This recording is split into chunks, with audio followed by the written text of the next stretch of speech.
Good evening. Isang mapagpalang gabi po sa ating lahat.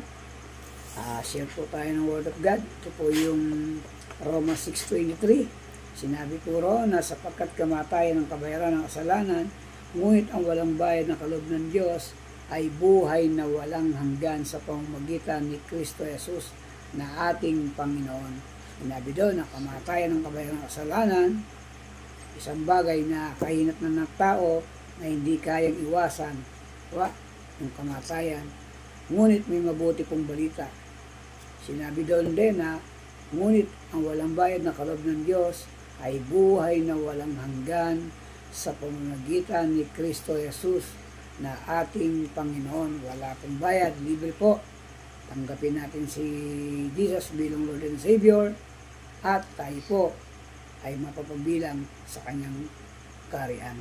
Yan lang po. Maraming salamat po. Thank you. God bless.